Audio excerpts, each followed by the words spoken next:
If there's one thing that the world doesn't need any more of, it's me and it's us. It's our egos, it's our pride, our plans, just our flesh in general.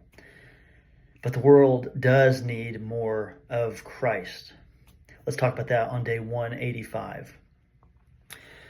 John the Baptist in the book of John, chapter 3, verses 30 and 31 says this: He must become greater, I must become less. The one who comes from above is above all. The one who is from the earth belongs to the earth and speaks as one from the earth. The one who comes from heaven is above all. So let those verses sink in today, especially that one sentence in verse 30, because it's a roadmap to revival. It's a declaration of true discipleship. He must become greater, I must become less. John the Baptist said that to his followers. And see, John the Baptist had influence at that time. People were coming to John the Baptist. But the moment that John the Baptist saw Jesus, he literally said, that's the one. Don't look at me, but look at him. Like John the Baptist understood that the goal of this life wasn't to build John the Baptist's own name, but it was to lift up Jesus, like the name that was above every other name. And it's hard because we live in a world where self-promotion is the norm. Like social media says, hey, show yourself off, get attention. Our culture says, hey, just do what you feel. But Jesus, if you look at Luke chapter 9, verse 23, it says, if anyone wants to be my disciple, let him deny himself, take up his cross daily, and follow me. So becoming less of me, what that means is letting go of the need to control every outcome. It means just being okay with not having the final word, or for things to not go perfectly right in your own mind, because Jesus is the Word.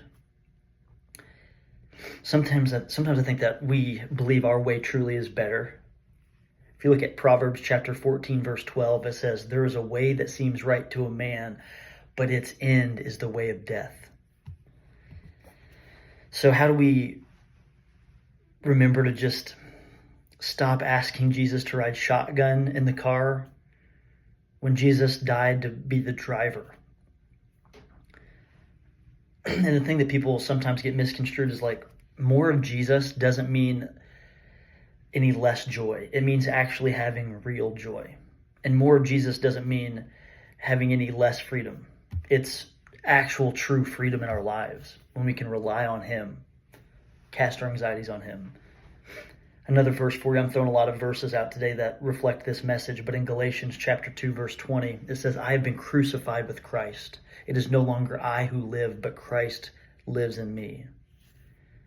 So when Christ lives in you, you walk different. You're going to speak differently. You're going to be able to control your tongue. You love people differently with intention. You do it well. Because where the world says, hey, find yourself, Jesus says, lose yourself and find me. Pretty countercultural. A lot of people totally reject this premise, but the Bible, again, that's 4 separate scriptures that I've read that reiterate similar messages here. And when you look at the 12 disciples, think about this, like Jesus took 12 very ordinary men who were just willing to put their lives aside and follow Jesus. And those men changed the entire world through them. Like God used these men to change the world. And I think the reason why behind that is like they were willing to not be the main character. They were trying to lift up Jesus. And today I think he wants to do the same with us. Is like when you decrease, Jesus increases in your marriage. And when you decrease, Jesus increases in your workplace.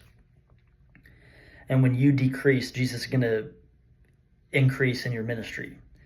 So that's the reminder for myself in this season. Because it was never about me in the first place. Albeit I've tried to make it about myself in previous seasons. But we must become less. He must become more. So here's the challenge is like, let Christ rise in us today. Take inventory of our heart. Like what places in your daily routine and just in your heart in general are still filled with you and not him? Your will, your pride, your fear, your reputation.